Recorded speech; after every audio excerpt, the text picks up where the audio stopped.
वाढदिवस प्रत्येकाच्या जीवनामधला सगळ्यात आनंदाचा क्षण असतो. वास्तविक पाहता एक वर्ष आपल्या हातातून निसटून जात असतं, परंतु आपल्याला आनंद असतो की आम्ही नवीन वर्षामध्ये पदार्पण केलं आणि प्रभूनं वर्षभर सांभाळलं, आणि ते तितकंच महत्त्वाचं आहे. आज सकाळी जस्ट मी माझा फोन उघडला आणि तेवढ्यामध्ये एका सिस्टरचा कॉल आला. ती खूप रडत होती आणि रडता रडता तिने सांगितलं की माझा भाऊ अतिशय चांगला पाळक आणि खूप चांगला व्यक्तित्व होता. सगळी तयारी ख्रिसमसची, प्रभू येशू ख्रिस्ताच्या जन्माचं सेलिब्रेशन करण्यासाठी फार मोठ्या प्रमाणात त्यांनी तयारी केली. डीजे आणला, त्यानंतर डेकोरेशन केलं, सगळं अतिशय छान व्यवस्थित सगळी तयारी केली. आणि आता दुसऱ्या दिवशी चर्च, आणि तेवढ्यात रात्री 1:30 वाजता त्यांना हार्ट अटॅक आला.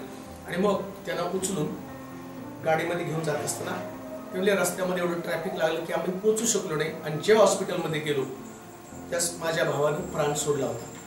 मग ते खूप रडायला, इतकी सुंदर सेवा केली. कोण जर चर्चला येऊ शकत नाही तर गरिबांना ते पैसे द्यायचे की तुम्ही चर्चला या, चर्च बुडवू नका. अतिशय प्रामाणिक आणि त्या चांगुलपणाबद्दल सांगत असताना नॉनस्टॉप ते रडत होते.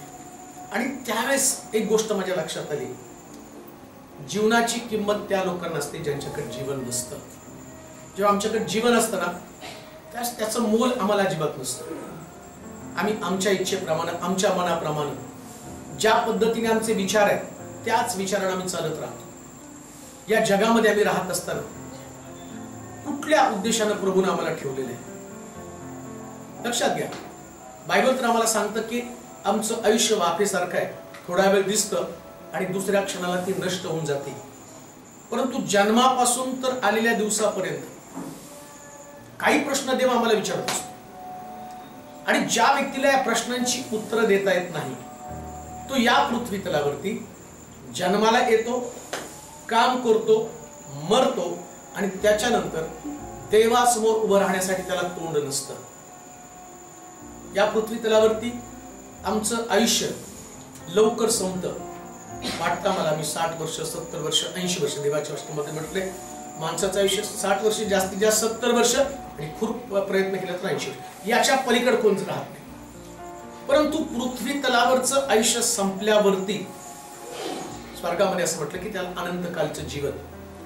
मग अनंतकालच्या जीवनामध्ये प्रवेश करण्याच्या अगोदर जे आमचं पृथ्वी तलावरचं आयुष्य आहे, आणि त्या आयुष्यामध्ये आम्हाला दाविदासारखी प्रार्थना करता आली पाहिजे, माझ्या आयुष्याचे दिवस मला असे गणायला शिकव की मला सुबुद्ध हृदय प्राप्त व्हावं. म्हणजे काय हो, आमच्याकडे बुद्धी आहे, बुद्धीनं फक्त आम्ही पैसा घेतो, बुद्धीनं आम्ही घर बांधू शकतो, बुद्धीनं जगामध्ये मिळणारी प्रत्येक वस्तू आम्ही मिळू शकतो. पण सुबुद्धीनं, सुबुद्धी म्हणजे चांगली बुद्धी, चांगल्या बुद्धीनं देव आणि स्वर्ग राज्य मिळवतो. चांगली बुद्धी आमच्याकडे पाहिजे. ज्या बुद्धीनं पैसा कमवतो, तुम्ही पहा किती पण बुद्धी असली, एवढे मोठमोठे हॉस्पिटल्स आहेत, पण प्रत्येक हॉस्पिटलच्या बाहेर आता जर तुम्ही बघितलं तर हॉस्पिटलच्या पायऱ्यांवर सुद्धा देवांचे चित्र लावून ठेवलेले आहेत. का तर ते डॉक्टर जेव्हा आशेनं तिथं तुम्ही जाता आणि सगळे प्रयत्न संपतात, त्याच डॉक्टर म्हणतात अब दवा की नाही दुआ की जरूर. म्हणजे एवढी बुद्धी असून सुद्धा मनुष्याला शेवटी देवावरती अवलंबून राहावं लागतं, कारण देव ही प्रत्येकाची गरज आहे. मग या पृथ्वी तलावरती नेमकं आम्हाला करायचं काय, सगळ्यात मोठा प्रश्न आहे. पृथ्वी तलावरती आम्हाला करायचं काय? बघ, तुम्ही जेव्हा जगामध्ये राहताना त्यास एक शब्द तुम्ही वारंवार केल्यानं तुम्हाला आठवतं. मला परवा कोणीतरी तक्रार घेऊन आलं होतं, आणि मुलगा आणि त्याची आई माझ्याकडे आली, आणि मग आता लग्न होऊन त्यांना छान एक 4-5 वर्षाचा मुलगा पण झालेला आहे, आणि त्या मुलाला घेऊन राहत असताना चांगला सुखी संसार त्यांचा आहे. परंतु त्याची पत्नी एकदा त्याच्याकडे येऊन त्याला म्हणते की मला तुझ्याबरोबर तुझं तोंड बघून बघून बोर व्हायला लागलं. म्हणजे जगण्याचं कशासाठी आम्ही जगतो हे पण कळत नाही. तुझं तोंड बघून बघून पण आता मला बोर व्हायला लागले आणि मला तुझ्या बरोबर राहूशी वाटत नाही. कारण काय? कोणतं कारण आहे की जे मनुष्याला डिस्टर्ब करतं? कोणती गोष्ट आहे? शास्त्रामध्ये जेव्हा तुम्ही बायबल उघडा तर अगदी उत्पत्तीच्या पुस्तकातनं तर प्रगटीकरणाच्या पुस्तकात जाईपर्यंत सगळीकडे तुम्हाला छळ, त्या ठिकाणामध्ये तुम्हाला त्रास, तुम्हाला जाच, आणि या सगळ्यामध्ये तुम्हाला टिकवून ठेवावा लागतो विश्वास. या सगळ्यामध्ये तुम्हाला विश्वास टिकवून ठेवा. असं नाही की प्रभूला आम्ही स्वीकारलं याचा अर्थ आमच्या जीवनात सगळं काही चांगलं असणार, मुळीच नाही. जर तुम्ही प्रभूला स्वीकारलं तर प्रभूला स्वीकारल्या कारणानं तुम्हाला जगण्याची पद्धत देवाने शिकवली. प्रभू तुम्हाला काय शिकवतो? जगण्याची पद्धत. तुम्ही कसं जगावं ही पद्धत तुम्हाला शिकवत आहे. या पृथ्वी तलावरचं जे आमचं आयुष्य जगण्याच्या पद्धतीवरती स्वर्ग राज्यावर उभं आहे. जगण्याची पद्धत आहे आणि त्या पद्धतीनुसार स्वर्ग राज्य असणार. असं नाही की तुम्ही या ठिकाणामध्ये थांबला, तुम्ही प्रार्थना केली, तुम्ही बायबल वाचन केला तर ठीक आहे, या ठिकाणामध्ये मी एक संदेश दिला आणि मग माझं प्रोफेशन. आता संदेश देणं ही माझी गरज आहे. ज्या अर्थी देवानं मला पाळत केला त्या अर्थी मला संदेश देणं भागच आहे. मी काय त्या डॉक्टर पॉल सारखं जाऊन ऑपरेशन करू नाही शकत. देवाने जे काम त्यांना सोपवलं ते माझं एक काम आहे. परंतु माझ्या कामाचं प्रतिफळ म्हणून पृथ्वी तलावरती तुम्ही मला एक मान सन्मान दिला. स्वर्ग नाही देणार. स्वर्ग देण्यासाठी, स्वर्ग राज्य मिळवण्यासाठी पृथ्वी तलावरचं माझं आयुष्य, परत मी तुम्हाला सांगतो, जितकं तुम्ही जगताना या जगण्याचा हिशोब देव स्वर्गामध्ये घेतो. पृथ्वी तलावरचं आयुष्य जे आम्ही जगतो आणि या जगण्यामध्ये तुमचे बोललेले शब्द, तुमच्या डोक्यातले विचार, निसताना, उठताना, बसताना, चालताना, जगामधले तुमचे व्यवहार, या सगळ्या व्यवहाराचं हिशोब त्या दिवशी घेणार आहे. म्हणून दावीद म्हणतो माझ्या आयुष्याचे दिवस मला असे गणायला शिकव. गणायला शिकव म्हणजे पडल्या पडल्या बिछाण्यावरती विचार करायचा, हृदयाने पडल्या पडल्या विचार करायचा की ती जन्मलेल्या दिवसापासून आजच्या दिवसापर्यंत देवाला पसंत पडलेलं किती आयुष्य जगलं. सगळ्यात मोठा प्रश्न तो आहे. आम्ही जगलो पण 28 वर्ष, 30 वर्ष, 24 वर्ष, 25 वर्ष हे आमच्या गणनेतले वर्ष आहे. दावीद म्हणतो तुझ्या सानिध्यात उभं राहणाऱ्यांची केवढी धन्यता. परमेश्वराजवळ एक वरदान मागितलं ते हे की त्याच्या मंदिरात माझी वस्ती. कशासाठी? अवरात्र त्याचं मनोरूप पाहत राहा. मग देव अशी प्रार्थना तो का करतो? मनोरूप पाहत राहावं. का त्या देवाच्या चेहऱ्याकडे बघण्याची त्याला उत्कंठा लागली? कारण काय असं? त्याचं कारण मी तुम्हाला सांगतो. कधी कधी काही लोकांचे चेहरे पाहिल्यावर राग येतो. जगामध्ये राहत असताना म्हणतो की याचं तोंड बघितलं की माझं डोकं फिरतं, त्याला बघितलं की माझं बीपी वाढतं, त्याला बघितलं की मी डिप्रेशन मध्ये जातो. आता दाविदाला त्याचं उत्तर कळलं. तो म्हणतो सगळ्यापासून सुटका होण्याचा मार्ग मी याला त्याला नाही तर फक्त देवाला पाहिजे. हे जगण्याचा मार्ग, हे जगण्याचा मार्ग बघ.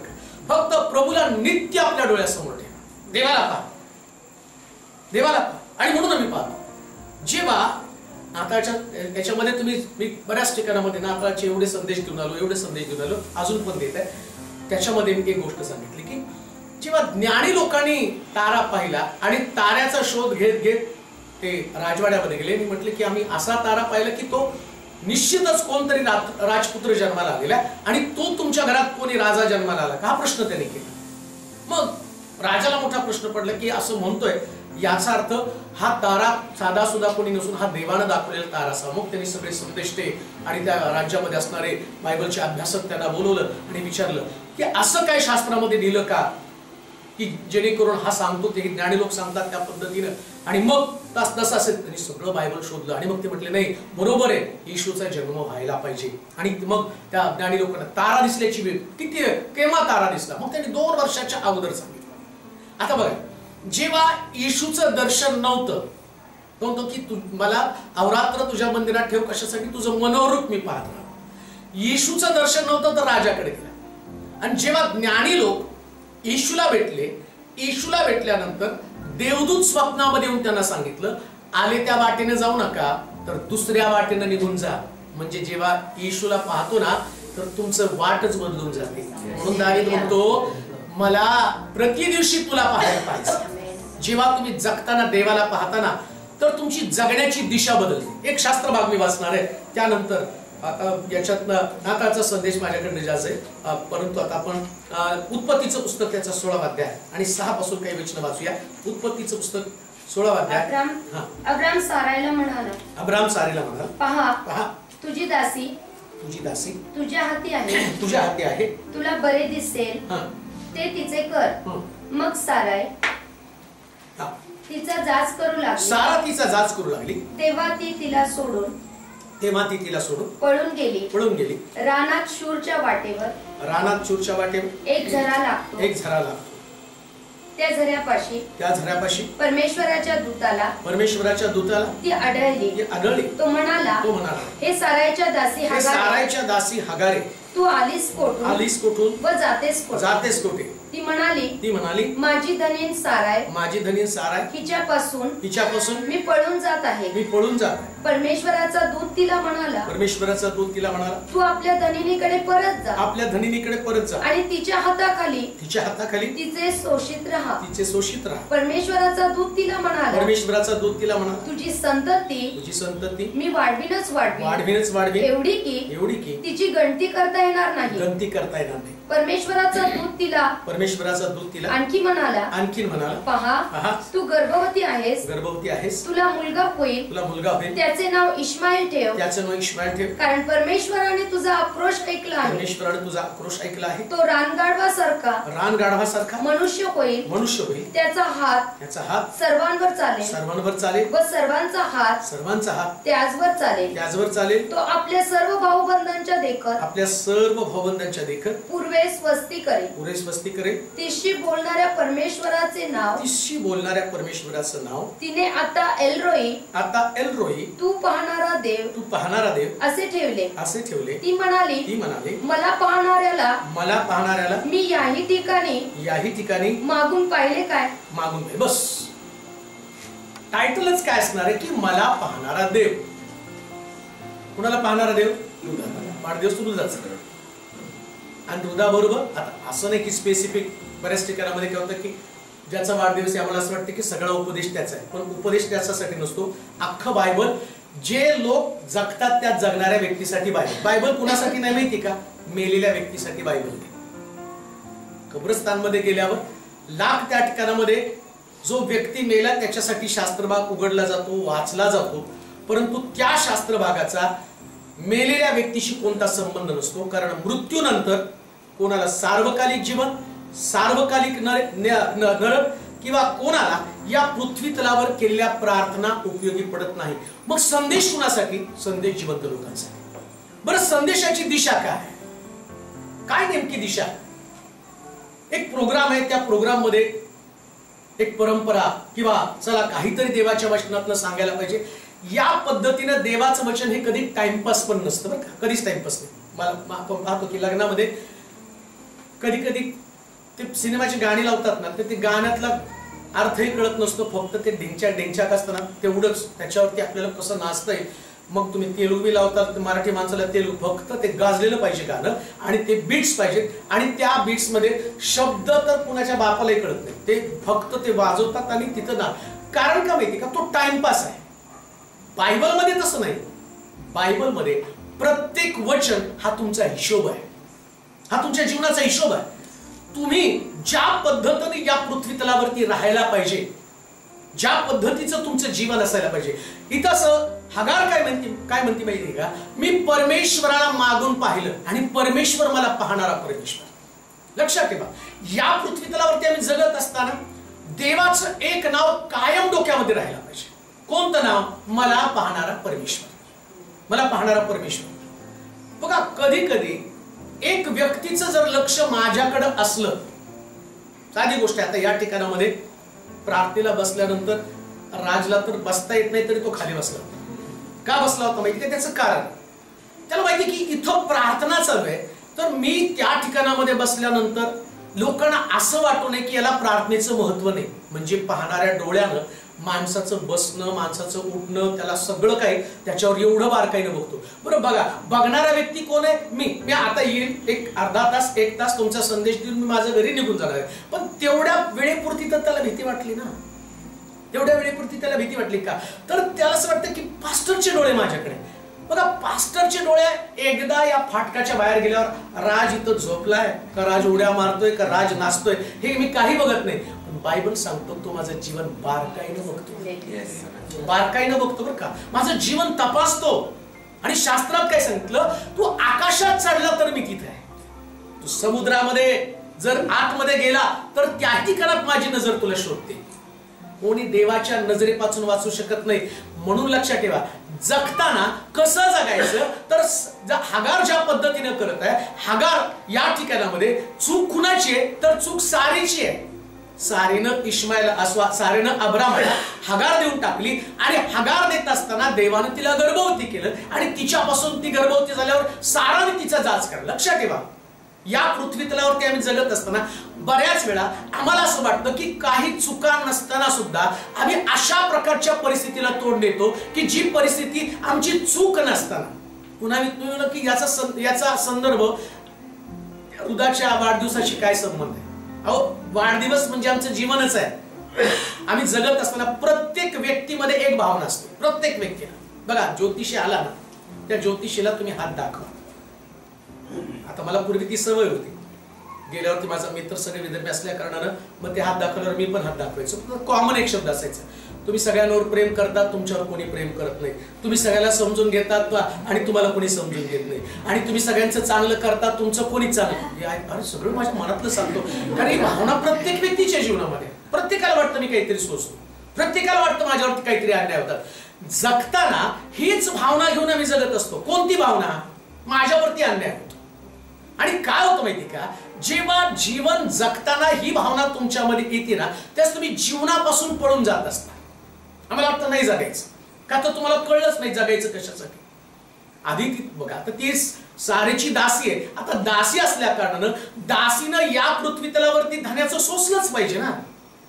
पण आता ती पूर्वी ती दासी होती तर सोसत होती, पण आता तिची भूमिका बदलली. पूर्वी दासी म्हणून सगळं सारेचे जा सहन करत होती. पण जेव्हा अब्रामाच्या हातामध्ये अब्रामाची पत्नी म्हणून या हगारेचं आणि कन्व्हर्शन झालं, किंवा ती कन्वर्ट झाली आणि ती अब्रामाची पत्नी झाली, तेव्हा तिला जाच सहन करण्याची भावना तिच्यातनं निघून गेली. शास्त्र काय सांगतं मग आम्हाला? माझ्या नावामुळे लोक तुमची निंदा करतील, तुमचा छळ करतील, तुम्हाला धरून देतील, लबाडीने वाईट बोलतील. म्हणजे पृथ्वी तलावरती आम्हाला जा सहन करावा लागतो का नाही? मग जा सहन करत असताना तू म्हणतो, तू काय म्हटलं माहिती का, तुम्ही आनंदाने उड्या मारा, कारण स्वर्गात तुमचं प्रतिफळ मोठं आहे. हे जगायचं असं असतं. कशाला जगायचं म्हणतात? जे आयुष्य वाढवायचंय तर लक्षात ठेवा, आयुष्य वाढवत असताना नेहमी जाच सुद्धा पॉझिटिव्हली बघितला पाहिजे. मी तर म्हणतो, तिला जर जाच झाला नसता ना, बरं का, ऐका, जाच झाला नसता तर देवाच्या दूतानं तिला दर्शनच दिलं नसतं. जाच तितका महत्वाचा आहे बरं का, म्हणजे करू नका ऐका. पण ज्याचा होतो, बायबल सांगतं त्याला देव दर्शन देतो, दर्शन देतो. जेव्हा जेव्हा देवाच्या लोकांना त्रासामध्ये ते पडतात, धार्मिकतेसाठी बरं का, धार्मिकते नीतिमत्वा करता ज्यांचा मला ते मग त्याचं शुभ तुम्हाला 5 अध्याय 10 वचन वाचता का? मग ते 5:10. माझ्यामुळे जेव्हा नीतिमत्वा करता ज्यांचा छळ झाला आहे. कशासाठी? नीतिमत्वा करीता, धार्मिकते करता. लक्षात ठेवा, पृथ्वी तलावरचं आमचं जीवन हे धार्मिकतेसाठी जगणारं जीवन असतं. धार्मिकतेसाठी म्हणजे काय? धार्मिक बनणं म्हणजे बायबल हातात घेणं नाही. माझं अजूनही अख्खं बायबल पाठ नाही, सगळं बायबल मला ज्ञात नाही. मला जर कोणी विचारलं अमकं वचन कुठे, तर त्यांना म्हणतो थोडा थांबा, मग मी तुम्हाला सांगतो. मला जर कोणी विचारलं अमक्या वचनाचा अर्थ काय, त्यांना वाटतं ह्यांच्याकडे सगळं बायबल. आता मी काही कम्प्युटर नाही सगळं डोक्यात ठेवायला, पण मी अर्थ सांगतो. कधी माझ्याकडे डिक्शनरी, प्रामाणिकपणे माझ्याकडे डिक्शनरी, त्या डिक्शनरीमध्ये मी बघतो, ते सांगतो, त्याच्यावर प्रीचिंग करतो आणि ते संदेश लोकांच्या मनामध्ये काम करतात. मग माझं बायबल पाठ नाही. मग आता मला माझी धार्मिकता काय? अरे माझं अख्खं बायबल पाठ आहे, मी बायबल वाचतो. अहो, तुमच्यापेक्षा त्या सैतानाचा अख्खं बायबल पाठ आहे. डोंगरावरती येशूची परीक्षा घेताना त्यांनी काय केलं? बायबल मधली वचनं काढलेली. मग तो धार्मिक आहे का? धार्मिकता म्हणजे बायबल पाठ असणं नव्हे, धार्मिकता म्हणजे बायबल नुसार जगणं. बायबल नुसार जगणं म्हणजे धार्मिकता. बायबल हातामध्ये ठेवणं किंवा बायबलचं प्रीचिंग करणं ही धार्मिकता कधीच नाही, कधीच नाही धार्मिकता. समजा मी म्हटलं नाही मी प्रीचिंग करतो, अहो सगळ्यात मोठा नुकसान जर कोणाचं असणार आहे ना तर मी म्हणतो प्रीचरचंच नुकसान असणार आहे. का माहिती का, मी तुझ्या नावाने संदेश दिला, रोगी बरे केले, भूत काढली, तर तो काय म्हणतो म्हणजे धार्मिक. आणि मग तो जे माझ्या पित्याच्या इच्छेप्रमाणे वागतात त्यांनाच तो प्रवेश स्वर्गाच्या राज्यामध्ये देणार. मग पित्याची इच्छा काय, हे धार्मिक जीवन. आता धार्मिक जीवन जगायचं म्हणजे काय, मुळामध्ये आम्हाला धार्मिक जीवन कसं जगायचं हेच माहित नाही. धार्मिक जीवनाचा गाभा काय माहिती का तुम्हाला, धार्मिक किंवा असं म्हटलं इयोबासारखा सात्विक आणि त्याच्या तोडीचा नीतिमान व्यक्ती पृथ्वी तलावरती दुसरा कोणी नाही. म्हणजे काय, अहो त्यानं जे सत्व धार्मिकता टिकवून ठेवली परीक्षेमध्ये. जेव्हा तुमची परीक्षा होती जगामध्ये, हृदय लक्षात ठेव, या पृथ्वी तलावरती जगत असताना अनेक प्रकारे तुझी परीक्षा होणार आहे, सगळ्या बाजूनी तुझी परीक्षा होणार. जेव्हा धार्मिकता येते ना तेव्हा परीक्षा असते. आणि बायबलमध्ये तुम्ही बघितलं तर विश्वासाला सोन्याची उपमा दिली. विश्वास हा तुमची धार्मिकता आहे. जर तुम्ही लोकांच्या पत्रामध्ये असं म्हटलं अब्रामाचा विश्वास हे त्याचं नीतिमत्व गणण्यात आलं, म्हणजे त्याचा विश्वास ही त्याची धार्मिकता आहे. मग तुम्ही देवावरती विश्वास ठेवता तर तुमच्या विश्वासाची परीक्षा सोन्यासारखी होणार आहे या पृथ्वी तलावरती राहत असताना. असं नाही की तुम्ही प्रार्थना, आमच्या डोक्यात काय असतं माहिती का, प्रार्थना केल्यावर सगळं काही घडायलाच पाहिजे. बरेच लोक त्या ठिकाणामध्ये मला सांगतात साहेब प्रार्थना करा, तुमच्या प्रार्थनेत फार ताकद आहे. जर व्हॉट्सअप तुम्ही उघडून दाखवलं ना तर कधी कधी मी ते वाचतो आणि हसतो, काय यांचा भाबडा विश्वास आहे. नाही, तुम्ही प्रार्थना केल्यावर ते घडायलाच पाहिजे. आणि त्याच्या पोटीच एका बाईने मला सांगितलं की प्रार्थना करा, माझा मुलगा खूप सिरियस आहे. आणि मग मी केली प्रार्थना आणि मग तासाने फोन आला, नाही आता माझा मुलगा मेलाय, तुम्ही प्रार्थना करा आणि तो जिवंत व्हायलाच पाहिजे. लक्षात ठेवा, सगळ्याच प्रार्थना सगळ्याला जिवंत करणार नाही. आणि विचार करा, समजा सेवकांनी प्रार्थना केल्या आणि सगळेच मेलेले जिवंत झाले, कब्रस्तान कशाला राहतील आणि तुमच्या घरातली गर्दी तुम्हाला पेलवणार, किती तुकडे करणार, किती जण राहणार आहे. पण देवानं काय केलं माहिती का, प्रत्येकाला आयुष्याची मर्यादा दिली. पुन्हा मी त्या विषयाकडे येईल. आमचं जीवन देवाच्या आयुष्याची मर्यादा आहे आणि ती मर्यादा देव त्याला कधी न्यायचं हे देव ठरवतो. पण जेवढं जीवन आम्ही जगतो ना ते नीतिमत्वाचं आणि धार्मिकतेचं जीवन आम्हाला जगावं लागतं. लक्षात ठेवा, ज्या दिवशी असा विचार करा, ज्या दिवशी तुम्ही धार्मिक जीवन जगण्याचं आणि सोडण्याचा विचार कराल आणि त्याच दिवशी तुमचा आत्मा तुमच्यापासून काढून गेली. काय झालं श्रीमंत माणसाचं, हे जीवा खा पी मजा कर, सगळं बांधून कोठारं मोठी केली आणि म्हटलं जीवा खा पी मजा कर. तेवढ्यात देव त्याला आज तुझा आत्मा तुझ्यापासून काढून घेण्यात येणं काय फायदा झाला. दारिद्र्य लाजरस आम्ही पाहतो, ओढानं भरलेलं जीवन त्या श्रीमंत माणसाच्या दाराजवळ पडून कुत्रे येऊन त्याचं अंग चाटतात, पण नीतिमत्वामध्ये टिकून मेला. आणि एक दिवशी दोघं स्वर्गामध्ये मेल्यानंतर आम्ही पाहतो श्रीमंत मनुष्य अधोलोकामध्ये यातना भोगतो आणि दरिद्र्य लाजर स्वर्गामध्ये आनंद करतो. हे आमचं जीवन आहे, ही धार्मिकता. आणि त्या धार्मिकतेकरता आम्हाला आणि काय केलं पाहिजे, वाचा ते वचन त्या ठिकाणामध्ये पुन्हा एकदा. 16वा अध्याय. तिच्याशी बोलणाऱ्या परमेश्वराचे नाव तिने आता एल्रोई नाही तू पाहणार. अब्राम सारायला म्हणाला, पहा तुझी दासी तुझ्या हाती आहे, तुला बरे दिसेल ते तिचे कर. मग साराय तिचा जाच करू लागली. तेव्हा ती तिला सोडून पळून गेली. काय झालं तिनं, जेव्हा जाच त्रास येतो त्या माणसाची भावना सोडून पळून जाण्याची असते. कुठं पण तुम्ही आमच्या परिवार जरी असला ना, त्रास असला तर आम्ही परिवार सोडतो. ते कशाला सर, मंडळी असू द्या, चर्च असू द्या, जिथं धार्मिक लोक एकत्र येतात. धार्मिक लोकांचं काय, त्रास जर कोणी दिला की ते म्हणतात नाही मंडळी सोडून जायला पाहिजे. याचा अर्थ असा नाही की तुम्हाला त्रास दिल्यानंतर तुम्ही देवाच्या सानिध्यात देवाच्या उपस्थितीमधनं पळून जाणं. या ठिकाणामध्ये मी पाहतो की या सारेला सुद्धा, आगारेला सुद्धा आणि जाच होता. आणि बायबल काय सांगतं, जेव्हा जाच देवाच्या वचनानुसार आमच्या जीवनामध्ये असतो ना, त्यास आम्ही लाईफ सरेंडर करायचं असतं, पळायचं नसतं. कुठं पळणं कोणत्याच प्रश्नाला उत्तर नाही. बऱ्याच ठिकाणामध्ये आम्ही पाहतो लोक आपलं जीवन संपवतात, याचं कारण ते प्रश्नापासून पळतात. आणि तुम्हाला एक गोष्ट सांगू का, जेव्हा प्रश्न तुमच्याकडे येतात ना तेव्हा प्रश्नाचं मार्गदर्शन करण्यासाठी देव त्याच्या दूताला पाठवत असतो. आता प्रत्यक्ष तुमच्याकडे दूत येणार नाही का, आता नाही दूत येणं बंद झालं केव्हाच. मला वाटतं की जेव्हा प्रेषित लोकांच्या काळामध्ये दूत जेव्हा आले पेत्राचा दूत नाही, पेत्राचा दूत असेल, मग त्या दूताने येऊन त्याचे साखळदंड तोडले. परंतु तो कालखंड जो होता ना, तो कालखंड देवाच्या समक्षतेचा कालखंड होता. लोक देवाकडे आपली दृष्टी लावत होते, तेव्हा त्यांना देवदूत दिसत होते. पण आता देवाचे दूत न दिसण्याचं कारण का माहिती का? माणसाचं लक्ष देवाकडे कमी आणि परिस्थितीकडे जास्त लागलं. मग कसा देवदूत येणार आहे? देवदूत नाही येणार. मग आता देवदूत कुणाच्या रूपाने देवदूत पाठवणार आहे? कुणाच्या रूपाने पाठवणार आहे? देवाला तर देवदूत पाठवायचे. तो म्हटलं त्यानं आपले सेवक वायू आणि अग्नी केलेले आहे. मग आता कोणाला दूत म्हणून पाठवतो? सेवकांना. कदाचित आजचा संदेश रुदासाठी दूताप्रमाणे तिच्याकडे आला असेल. दूताप्रमाणे तिचं, मी तिच्या संबंधाने बोलत नाही, तुमच्या जीवनातले प्रश्न आहेत. आणि मी हे मुद्दा म्हणून लावले. कशासाठी लावले? कारण हे आजचा संदेश अनेक लोकांपर्यंत पोहोचला पाहिजे. आणि कोणीतरी व्यक्ती या प्रकारचं हाल सोसत असेल आणि या संदेशानं तिची जगण्याची दिशा बदलून जाईल. जगण्याची दिशा बदलून जाईल. लक्षात ठेवा, आम्हाला जगायचंय या पृथ्वी तलावर, आम्हाला जगायचंय. आणि कुठपर्यंत जगायचंय? लक्षात ठेवा, पृथ्वी तलावर जगण्याचा विचार करायचा असतो, मरणाचा नाही. बरं, मरणाचा विचार देवानं पक्का करून ठेवलेला. आणि आमचा प्रॉब्लेम काय माहिती का? आम्ही जगताना त्रासात असलो ना, लगे म्हणतो देवा कधी मरण देतो. आणि जेव्हा मरण यायला लागतं तेव्हा देवा कधी जीवन देतो. हॉस्पिटलमध्ये बघा, आधी त्याच्यात सगळं नॉर्मल असलं ना, एकदम तुम्ही दर दाखवतात, दट्टे कट्ट्यात, आणि तुम्ही सगळं चालता चालता चालता तुमच्यात कधीतरी वाद होतात. आणि वाद झाल्यावर एक डायलॉग असतो, देवा मला घेऊन जा. तेव्हा सगळं चांगलं असतं. पण देव म्हणतो ठीक आहे, एकदा, दोनदा, तीनदा, चारदा, पाचदा, सहादा, सातदा. देव ऐकतो.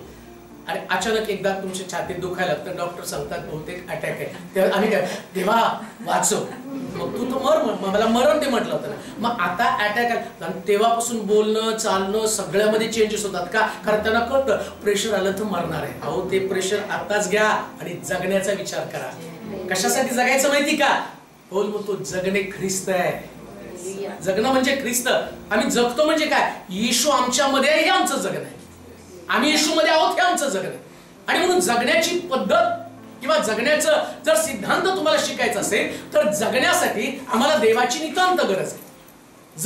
जगण्याचं ध्येयच आमच्यासाठी देव आहे. देवाशिवाय आम्ही जगू शकत नाही. आणि म्हणून जगत असताना त्या ठिकाणामध्ये काय म्हटलं? वाचा बरोबर वचन परत एकदा, 7 वचन. मग मागे परतून रानाशूरच्या वाटेवर एक झरा लागला. त्या झऱ्यापाशी परमेश्वराच्या दूताला ती आढळली. तो म्हणाला, हे सारायच्या दासी हगारे, तू आलीस कुठून? काय प्रश्न केला हो देवानं? नाही, त्याच्या अगोदर काय वाक्य पूर्ण वाचा. तो म्हणाला, हे सारायच्या दासी. काय म्हटलं होतं? म्हणजे देवाला तुम्ही कुठं काम करता, तुमचा पत्ता, तुमच्या मालकाचा ऍड्रेस सगळं डिटेल मध्ये माहिती आहे. असं पण नाही की देव तुम्हाला व्यक्तिशा ओळखत नाही अशातला. अहो, तुम्ही कुठं काम करता ते पण देवाला माहिती आहे. म्हणजे विचार करा, देवाला जर एवढे बारकावे माहिती आहेत तर आम्ही आमच्या मालकाशी कसा व्यवहार करतो ते सुद्धा आम्हाला पाहावं लागणार आहे. का? कारण देव आमच्या तो म्हटला की हे सारायच्या दासी. मी तर असं म्हणेल, आज हृदय संबंधानं बोलत असताना देवाला हे पण माहिती ती कोणाची पत्नी, ती कुठं राहती, तिला दौंडला दिली, कुठल्या घरात राहती, आणि तिचे सासू कोण, तिचे सासरे कोण, तिचा नवरा कोण, आणि तिच्या सगळ्यांचा व्यवहार देवाच्या दृष्टिकोनातनं कुठली, हे लक्षात ठेवा. प्रार्थनेला बसताना जे आम्ही आणि उगाच बाष्कळ बडबड करतो ना, देवा झोपताना ती गडबडीची प्रार्थना असते. कळत न कळत घडलेल्या सगळ्या पापांची क्षमा कर, अमक कर, तमक कर. देवाला माहिती तुम्ही सगळं काय काय बोलला, काय काय विचार केलेत, काय काय धुणं धुतलं, सगळं माहिती. तो काय म्हटला? काय शब्द आहे? हे सारायच्या दासी. कुणाच्या दासी? सारायच्या दासी. म्हणून लक्षात ठेवा, तुम्ही बसला ना तर देवाचं लक्ष. तुम्हाला स्वर्गामध्ये देव काय करतो? कधी विचारला देवाला प्रश्न, देवा तू स्वर्गामध्ये काय करतोय? तो काय असा सिंहासनावर निवांत बसलेला नाहीये. तो स्वर्गामधनं या पृथ्वी तलावर आई वडील जे आहेत ना, लेकरं त्यांची, आता फार ज्यांना लेकरं होतात त्यांचे लेकरं झाल्यावर तुम्ही बघितले ना, आई वडील इथं बसतात पलंगावर, पण ते सगळं त्या लेकराच्या हालचालीवर बारीक लक्ष असतं. कुठं जातं, कुठं येतं, लगेच धावत जातं, गेट उघडलं का काय, आणि त्या गेट मधनं त्याला पटकन आतमध्ये आणायचं, आणि स्टो जवळ गेला काय तिथं पळत यायचं. आणि इथं बसून ते लेकरू बारीक काहीतरी एखादी शिवी देतं, तुम्ही जाताना फाडकन त्याच्या तोंडात मारून येता. मग आई वडील म्हणून तुम्ही एवढं बारीक लक्ष ठेवता, तो तुमचा बाप आहे. तुम्ही एवढ्या सगळ्या उठारेटा करत बसता, तो तुम्हाला सोडल का? तुमचं तोंड नाही फोडणार तो. कुणाला माहिती, ते आम्ही जगायचं म्हणून जगतो. आम्ही काय म्हणतो माहिती का, तेव्हा आमच्याकडनं न कळत नाही, सगळं कळलेलं आहे, सगळं माहिती आहे. तुमचं उठणं, तुमचं बसणं, तुमचं चालणं, तुमचं बोलणं, तुमचं मोबाईल सुद्धा त्याला माहिती आहे, मोबाईलच्या आत माहिती आहे, मोबाईलच्या बाहेर माहिती आहे, तुम्ही कुणाला कॉल करणार हे माहिती आहे, तुम्ही काय मेसेज टाईप करणार हे माहिती आहे, तुम्ही कुठं जाता कुठं येता, सगळ्या गोष्टी. मी तर म्हणतो तोंडातला शब्द माहिती आहे, डोक्यातलं माहिती आहे, डोक्यातले विचार पण माहिती त्याला.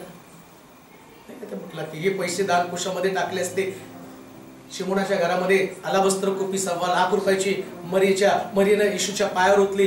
त्या यहुदाच्या डोक्यामध्ये विचार आला. तो म्हटलं एवढ्या मोठ्या पैशाची आता डोक्यातला विचार येशूनं पाहिला तर तुम्ही विचार करा बाकीच्या गोष्टी. मग आता मी फक्त बायबल वाचतो आणि आम्ही म्हणतो नाही आपण देवासमोर चांगलं वागलं. देवासमोर चांगलं वागायचं म्हणजे नेमकं काय? काय देवासमोर मंदिरात गेलो आणि देवासमोर चांगलं वागलं म्हणजे देवाला माहिती इथं बरोबर करतील ते. प्रॉब्लेम घरात आहे. इथं तुम्ही काय तोंड सिगारेट चर्च मध्ये ओढत नाही. मला माहिती, मी सोलापूरमध्ये आल्यावरती एका ठिकाणात प्रार्थनेला गेल्यावरती पाळत बसलो. त्याने एक वडील आला, तो म्हटला पाळत साहेब क्षमा करा, जरा मी बाहेर जाऊन सिगारेट ओढून येतो. पाळत आणि हा ठीक आहे जाऊ. ते जाऊन आला. मी त्याला बघायला लागलो, तो सिगारेट ओढून परत आलेला. म्हणजे तुम्ही तिथं पाळकासमोर ओढू शकत नाही याचा अर्थ देव काय तुम्हाला परमिशन देतो इथं नको ओढू, बाहेर जाऊन ओढ नाही. तुझं शरीर जिवंत देवाचं मंदिर आहे. तुमचं सगळ्याच गोष्टीचा हिशोब केला जाणार आहे. प्रत्येक गोष्टीची आणि हिशोब देव तुमच्याकडनं घेणार आहे. प्रभूने जीवन दिलं कशाला, शरीर दिलं कशाला, का प्रभूने तुमच्या शरीराला तुम्हाला आणि तुमच्या स्वाधीन केले. आज जगामध्ये कित्येक लोक मरत आहेत, शेवटचा श्वास घेत आहेत. मग तो विचारणार नाही तुम्हाला तुम्ही कोणा तिथं म्हटलं तू सारेची दासी हागारे. सांगण्याचं तात्पर्य हृदयाच्या बाबतीमध्ये देवाला सगळ्या गोष्टी ज्ञात आहे. हृदयाच्या स्नेहाला माझ्याबद्दल पण त्या देवाला माहिती आहे. मी लाख इथं एकदम पोपटासारखा बोलत आहे तुमच्यासाठी, चांगलं बोलत आहे. पुष्कळ लोक मला गेल्यावर मीटिंगला गेल्यावर पाटील साहेब आम्हाला असं वाटतं आम्ही तुमच्या बरोबरच कायम राहावं. माझ्यावर 2 दिवसाच्या वर तू नाही राहू शकत. तिसऱ्या दिवशी तू आपोआप बोचकं घेऊन जाशील. का तर मी पुलपीट वरून बोलतो ते बोलणं माझं नाही, पर्सनल माझं लाईफ असणार आहे. त्याच्यामध्ये माझं बोलणं चालणं सगळ्या गोष्टीला मर्यादा असणार आहे. बरं तू आत्ता उपदेश 3 तास उपदेश ऐकायला बरं वाटतं, 3 तासाच्या नंतर नाही. त्याच्यानंतर तुम्हाला तुमचं जीवन तपासावं लागतं. मी काय तुम्हाला सांगतो माहिती का, परमेश्वर आमच्या जीवनाला बारकाईनं पाहत असतो. देव आमच्या जीवनाला बारकाईनं पाहत असतो. म्हणून स्वर्ग सगळ्यांसाठी आहे, पण स्वर्गात सगळे पोचणार नाही. मला प्रभूजी प्रभूजी मग कोणाचा होणार?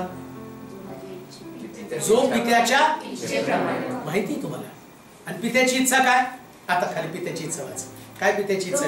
तो म्हणाला हे सारायच्या दासी हागारे, तू आलीस कोठून व जातेस कुठे? ती मला म्हणाली माझी धनीन साराय हिच्यापासून मी पळून जात आहे. परमेश्वराचा दूत तिला म्हणाला तू आपल्या धनिनीकडे परत जा आणि तिच्या हाताखाली तिचे शोषित राहा. काय देवाची इच्छा आहे?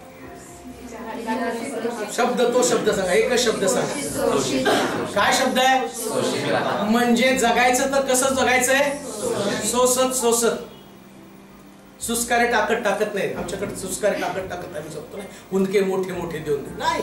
जगण्याची पद्धत नाहीये. काय जगण्याची पद्धत? इथं काय म्हटलं त्याने माहिती का? 2 प्रश्न विचारले आणि एकाच प्रश्नाचं उत्तर ती देऊ शकेल. तिला विचारलेले 2 प्रश्न. आमच्या जीवनात पण देव आम्हाला 2च प्रश्न विचारतो. आणि लक्षात ठेवा, दुसऱ्या प्रश्नाचं उत्तर आम्हाला देताच येत नाही. एकाच प्रश्नाचं उत्तर देता येतं. कोणतं प्रश्न वाचा बरं? तू आलीस कुठून व जातेस कुठे? आणि आता उत्तर काय तिचं? ती म्हणाली माझी धनीन साराय हिच्यापासून मी पळून जात आहे. परमेश्वराचा दूत तिला म्हणाला. म्हणजे तिने एकाच प्रश्नाचं उत्तर दिलं. कोणत्या प्रश्नाचं उत्तर दिलं? आलीस कुठून याचं उत्तर दिलं. जातीस कुठं? कोणालाच माहित नाही कुठं जाणार आहे. हा तो गेल्यावर पत्रिकेमध्ये समजा तो पुरला, मग जेव्हा मुलाच्या लग्नाची पत्रिका येते त्याच्यात टाकतात स्वर्गवासी टिंबटिंब. आयुष्यभर दारू पिल्यावर का कश काय स्वर्गवासी? आयुष्यभर विचार केला कश काय स्वर्गवासी? गलतीकराच्या पत्रामध्ये 5व्या अध्यायात जर तुम्ही बघितलं तर म्हटले असली कर्म करणाऱ्या देवाच्या राज्याचा वाटा नाही. कुठली कर्म? एकदा वाचा, ते मी बऱ्याच ठिकाणी सांगतो, पण एकदा वाचा म्हणजे तुम्हाला कळेल की असली कर्म करणाऱ्या देवाचा राज्याचा वाटा. देहाची कर्मे तर उघड आहे, तीही जार कर्म, अशुद्धपणा, कामातुरपणा, मूर्तिपूजा, चेटके, वैर, कलह, मत्सर. बघा, वैर आहे, कलह आहे, मत्सर आहे, हे कॉमन गोष्टी आहेत बघा सगळ्यांना. एखाद्या व्यक्तीच्या विषय आमच्या अंतःकरणातली द्वेष, वैर, तोंड नाही बघायचं, हे तर कॉमन आहे. आणि बायबल काय सांगतं? असली कर्म, अशी कर्म करणाऱ्यांना देवाच्या राज्याचे वतन मिळणार नाही. स्वर्ग मिळेल का? आपण जगताना तर याच्याशिवाय मला जगताच येत नाही. वैर धरल्याशिवाय, भांडण केल्याशिवाय, कलह केल्याशिवाय, राग धरल्याशिवाय तर आम्हाला जगताच येत नाही ना. म्हणजे एक वेळ स्वर्ग नाही मिळाला तरी चालेल, पण राग, मत्सर, कलह आम्ही कधी सोडणार नाही. आता म्हणून तिला विचारलं, तू आलीस कुठून आणि जातेस कुठून? तू का त्या प्रश्नाचं उत्तर देता आलं नाही? तिला माहितीये मी जे जगते ते हे सगळं हे जगते. लक्षात ठेवा, तुमच्या प्रश्नाचं उत्तर याच्यातलं एकही कर्म, याच्यातलं एक पण कर्म बरं का, तुम्ही देवाला जितकं साधं समजताना, आमच्याकडे काय माहिती का देवाविषयीची भावना नाही, देव सगळ्या गोष्टीची क्षमा करू, असं होतच नाही. क्षमा केली असती तर त्याला क्रूसावरती कशाला जावं असतं? क्रूसावरती गेला, क्रूसावरती प्राणार्पण केला. आता गलतीकराच्या पत्रामध्ये तो स्पष्ट म्हणतो की बाबा असली कर्म करणारा हे कुठलं आहे? बायबल मधलं, बायबलच्या बाहेरच आहे. नाही म्हणजे नाहीच. याच्यातलं एकही कर्म तुमच्यात असलं तर तुम्हाला स्वर्ग, हा तुम्हाला किती मोठी प्रार्थना आहे ती, तुम्ही किती मोठे संदेश देता, तुम्ही किती मोठ्या गोष्टी करता, याच्यावरती तुमचं स्वर्गराज्य अवलंबून आहे. स्वर्गराज्य अवलंबून असण्यासाठी तर तुम्हाला देवाच्या इच्छेप्रमाणेच वागावं लागतं. आणि देवाची इच्छा काय? देवाची इच्छा पहिल्यांदा तो कुठून आला? तुम्ही मातीपासून आलेला आहे, तुम्ही माती आहात. लक्षात ठेवा, सारेने जरी उत्तर दिलं, आगाराने जरी उत्तर दिलं तरी तिचं उत्तर माफक आहे, पण खरं आमच्या प्रश्नाचं उत्तर काय माहिती का? आम्ही मातीपासून आहोत आणि पुन्हा मातीला मिळणार आहे. आता विचार करा, मी कोण आहे? माती. तुमच्या घरामध्ये तिथं एक चिनी मातीचं भांड आहे, चिनी मातीचंच आहे, चिनी मातीचंच आहे, फुलावर तो काय भांडाई मारतो का? आणि त्याने जर उद्या इथं जाधव ब्रदरला घरामध्ये आल्यावर ते भांड तिथनं सांगतं माझी नीट देखभाल करा, नाही तर माझ्यासारखं वाईट पण आहे. ते मला असं जर ते बोलायला लागलं ना, काठी घेऊन पहिले त्याला दांडका घालून त्याचे तुकडे करतील. अरे तुला माती आहे आणि मी तुला आणलंय, तू मला शहाणपणा शिकवू नको. तसं लक्षात ठेवा, आमचा देह हा मातीचा आहे, याच्यामध्ये आम्ही कुठलीच बडाई मारू नये. बायबल सांगतो, पौल म्हणतो जगणे ख्रिस्त, मरणे लाभ आहे. जगताना काय भावना असली पाहिजे माहिती का? मातीचं भांड आहे, कधी धक्का लागेल फुटेल सांगता येत नाही, परंतु या मातीच्या भांड्याचा वापर देवा तुझ्यासाठी व्हावा, हे जीवन असलं पाहिजे, हे जीवन असलं पाहिजे. लक्षात ठेवा, नागपुरातला श्वास देवाची देणगी.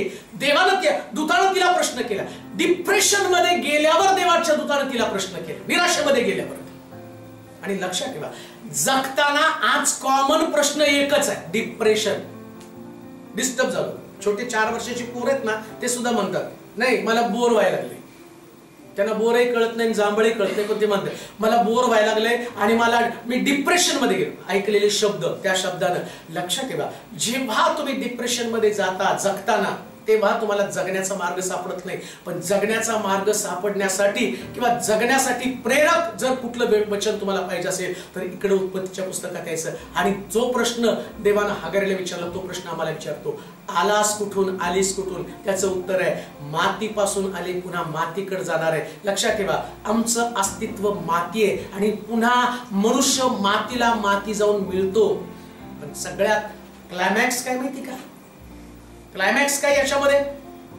जेव्हा मातीला माती जाऊन मिळती ना, त्याच्यानंतर जगताना केलेला संघर्ष, जगताना जपलेलं नीतिमत्व, धार्मिकतेला दिलेलं प्रथम स्थान, या प्रथम स्थानामुळे तुम्हाला पुनरुत्थानाची आशा आहे.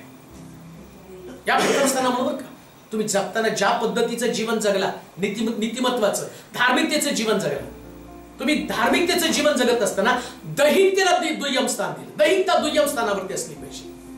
हागारीची दैहिकता तिथे जागी झालेली, त्यानं तिने त्या देवदूताने तिला सांगितलं दुय्यम स्थानाला पुन्हा जा आणि सोस. पुन्हा जा आणि सोस. आणि परिणाम काय झाला? वाचा बरं तिथं परिणाम त्याचा. ती परमेश्वराचा दूत तिला म्हणाला, तू आपल्या धनिनीकडे परत जा आणि तिच्या हाताखाली तिचे शोषित राहा. परमेश्वराचा दूत तिला म्हणाला, तुझी संतती मी वाढविनच वाढवीन. जेव्हा या पृथ्वी तलावर मनुष्याचा स्वभाव शोषिक बनतो, नीट ऐका बरं का, शोषिक बनतो, सहन करणं.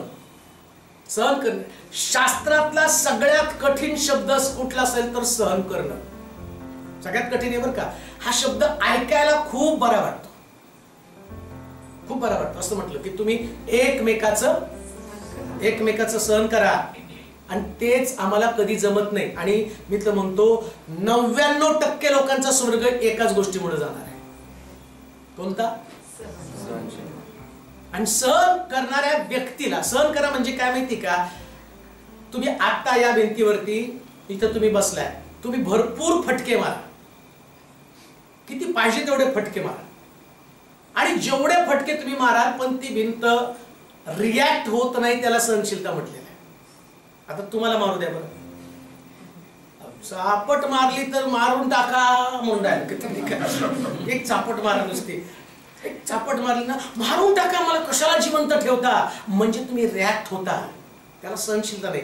क्रूसावरती प्रभू येशू ख्रिस्ताने दाखवलेली सहनशीलता काय? हातात खिळे, पायामध्ये खिळे, डोक्यात काट्यांचा मुकुट, पाठीवरती 39 माराचे फटके. परंतु बायबल सांगतं की त्यानं वधावयास नेत असलेल्या कोकऱ्या प्रमाणानं आणि लोकर कातरणाऱ्या पुढं जसं ते कोकरू गप्प राहावं तसं तो गप्प राहिला, याला सहनशीलता म्हटलेले. आणि शास्त्र काय सांगतं? हगारेनं त्यांनी जगण्याचा सिद्धांत सांगितला. कोणता? चाप आणि सहन करत राहा. या परिस्थितीला, तुमच्या जीवनातल्या परिस्थितीला तुम्हाला सहन करता आलं पाहिजे. आणि ख्रिस्ती लोकांमध्ये सगळ्यात चांगली गोष्ट फक्त सहनशीलताच, दुसरं कोणतंच नाही. अजून तुम्हाला मी सांगतो, स्वर्ग सहनशील लोकांसाठीच आहे, सहनशील लोकांसाठी स्वर्ग आहे. म्हणून देवाजवळ प्रार्थना करताना, रात्री झोपताना तुम्ही जी प्रार्थना करताना, काय तुमच्या प्रार्थनेचं स्वरूप मी तपसून सांगतो. देवा दिवसभर सांभाळ, रात्रभर सांभाळ, आज आला तर, एवढीच एक प्रार्थना असते बरं का. आणि मग दिवसभर घडलेल्या सगळ्या पापांची, चुकांची क्षमा कर, आणि मग त्यांना सांभाळ. हॉस्पिटल 15-20 मिनिटं तर त्याच्यात जाते, त्या हॉस्पिटलमध्ये त्यांना सांभाळ, हे कर, ते कर. आणि मग रात्री आम्ही झोपलो. तशी प्रार्थना करू नका. रात्री झोपताना काय प्रार्थना करायची माहिती का? देवा, दिवसभर माझ्याकडनं सहनशीलता घडली नाही, पण उद्याचा दिवस ज्यावेळेस उजडेल ना, तर माझ्यामध्ये ती सहनशीलता येऊ दे. का? कारण याच्यामुळे मी जगणार आहे, जगण्याचं माध्यम सहनशीलता आहे. जेव्हा तुम्ही सहन करण्याची ताकद तुमच्यामध्ये येईल ना, तेव्हा तुम्ही जगणार. सहनशीलतेशिवाय तुम्ही जगू शकत नाही, कधी जगणार नाही प्रिया. का मनुष्य मरणाकडे जातो? कारण त्याच्यामध्ये सहन करण्याची ताकद नसते, कधीच नसती सहन करण्याची ताकद. आणि जेव्हा सहन करण्याची ताकद नसती, देवाच्या दूतानं परमेश्वराची इच्छा तिला सांगितली, आणि तो काय म्हणतो माहिती का? तू तिचं सहन कर, म्हणजे काय होईल? मी तुझी संतती वाढवीनच वाढवीन. जेव्हा व्यक्ती सहन करते तेव्हा देव तिचे आशीर्वाद वाढवतो. सहन करणाऱ्यांचे आशीर्वाद देव वाढवतो. धार्मिकतेसाठी सहन करावं लागतं, नीतिमत्वासाठी, चांगुलपणासाठी, सगळ्या गोष्टीसाठी सहन करावं लागतं. मला पुष्कळ लोक विचारतात की तुम्ही कसे काय एवढी चांगली. आता बऱ्याच लोकांना सोलापूरचा इतिहास माहिती आहे, त्यांनी सोलापूर म्हटल्यानंतर ते म्हटले नाही, सोलापूरमध्ये काही चांगलं घडू शकत नाही. पण तरी सुद्धा ते म्हटले एवढे वर्ष तुम्ही कसं काय या शहरामध्ये तुम्ही. आणि सोलापूर, आता सोलापूर काही साधन आहे इथं सहन करणं. जो इथं टिकला तो सगळीकडे टिकला. म्हणतो इथे मिनिस्ट्री करणारा पाळक सहज सोलापूर स्वर्गामध्ये पोहोचलं बरं का.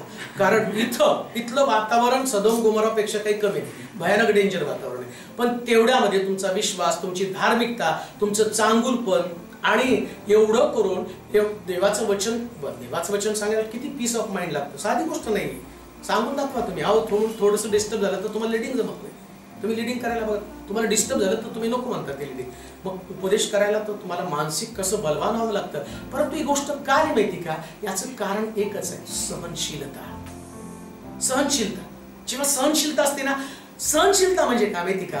तुम्ही तुमच्या जीवनाचा विचार करण्याच्या ऐवजी स्वर्गातल्या जीवनाचा विचार करणं, आशीर्वादाचा विचार करणं, याला सहनशीलता म्हणतात. आशीर्वादाचा विचार. आशीर्वादाचा विचार करावा लागतो. इकडच्या तिकडच्या गोष्टी नाही बघता येत तुम्हाला. आशीर्वादाचा विचार करावा लागतो. आणि जेव्हा आशीर्वादाचा विचार करता तेव्हा तुमच्यामध्ये सहनशीलता येते. त्या गोष्टी इतक्या सहजपणे तुमच्या जीवनामध्ये नाही तुम्हाला अनुभवायला मिळणार.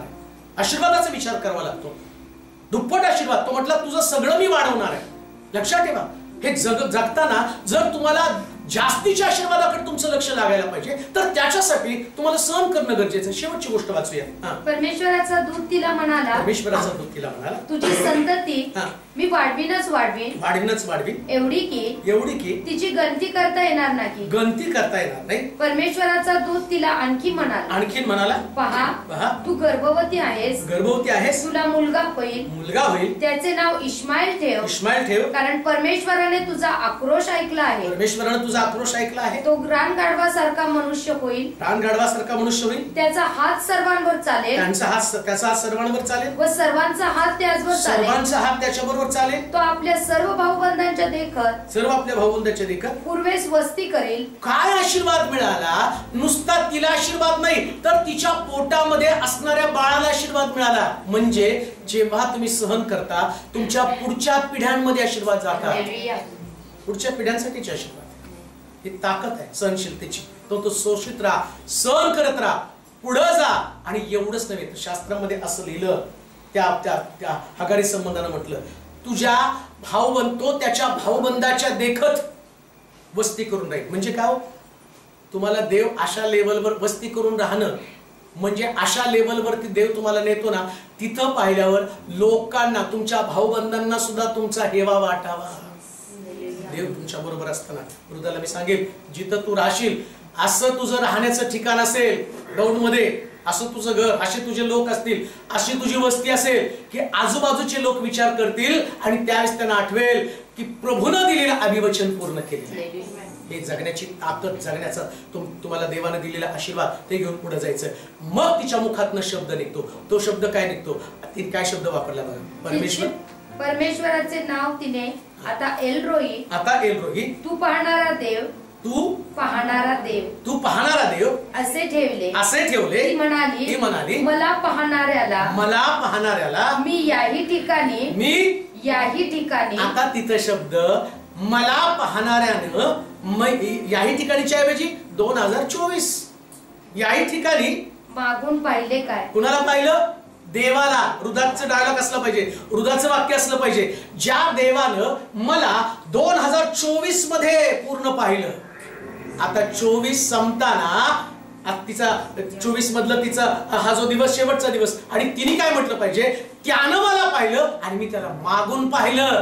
काय मागून पाहिलं? तूने मुझे आगे पीछे घेर रखा है. चारी बाजूला तुम्हाला घेरलं आणि म्हणून मी इथपर्यंत आले. आणि त्याचं गौरव देवाला देऊन म्हणायचं, देवा आता इथून पुढं तू म्हणशील तसं मी चालेल. पहा, त्या हगारेनं त्या इश्माएलाला घेऊन तिथं ती राहिली, त्या हगारीचं सारीचं सोसलं आणि त्याचा परिणाम असं लिहिलं, या इश्माएलापासून देवाने एक मोठं राष्ट्र निर्माण केलं. लक्षात ठेवा, फार मोठे आशीर्वाद, फार मोठे देवाने आमच्यासाठी आशीर्वाद ठेवले. पण त्याच्यासाठी पाहणाऱ्या देवाकडे आम्हाला पाहून जीवन जगायचं. लक्षात ठेवा, जगताना आजूबाजूला पाहू नका, ज्यानं तुम्हाला घडवलं त्याच्याकडे पहा. आणि त्याच्याकडे तुम्ही पाहिल्यावर देव चालण्यासाठी तुमच्या मार्गातली सगळी अडखळं दूर करून सुरक्षित आशीर्वादाच्या ठिकाणात देव तुम्हाला घेऊन जाईल. आपण डोळे आपले बंद करून प्रार्थना करू.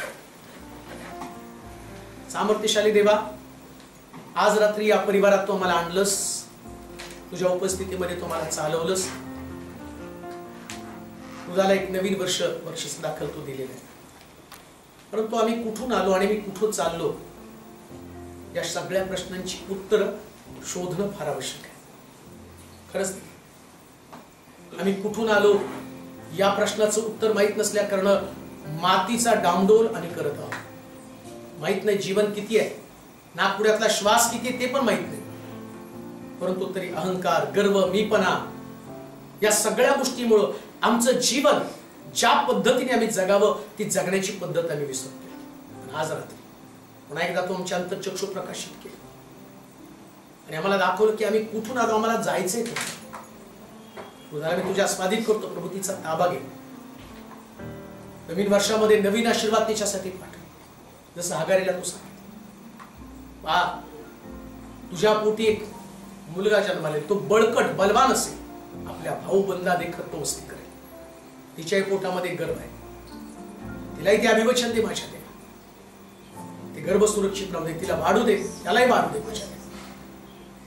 परंतु परिवार म्हणून तुझ्या समोर येत असताना, परिवारासाठी तुझ्या असणाऱ्या योजना, परिवारासाठी तुझे असणारे उद्देश ते घेऊन जगण्यासाठी कृपा कर. इकडं तिकडं न पाहता देवाकडे पाहून जीवन जगावं यासाठी कृपा कर. तुझी इच्छा काय, तुझी योजना काय, कशाला या पृथ्वी तलावर तुम्हाला ठेवलेलं आहे, या सगळ्या गोष्टींचं आकलन करायचं, या सगळ्या गोष्टींचा विचार करायचा आणि आम्हाला जगायचं. यासाठी हा परिवार तुझ्या स्वाधीन करतो, हृदयाला तुझ्या स्वाधीन करत आहे. आशीर्वादानं भर, अभिषेकानं भर प्रभूजी. चांगलं आरोग्य तिच्यामध्ये राहू दे. ज्या घरामध्ये तिला दिलं तो परिवार आणि त्या ठिकाणचा परिसर, त्या सर्व ठिकाणी तुझं गौरव होऊ दे. आशीर्वादित कर माझ्या देवा. धन्यवाद देतो, तुझी स्तुती करतो आजच्या सुंदर दिवसाबद्दल. तुला आदर, तुला गौरव, तुला महिमा दे. येशूच्या नावात ही प्रार्थना विनवणी केली म्हणून आता देव बापाची प्रीती, प्रभू येशू ख्रिस्ताची कृपा, पवित्र आत्म्याची सहभागिता तुम्हा सर्वांबरोबर, विशेष करून दुधाबरोबर आता आणि सदाच काळ राहा. आमेन.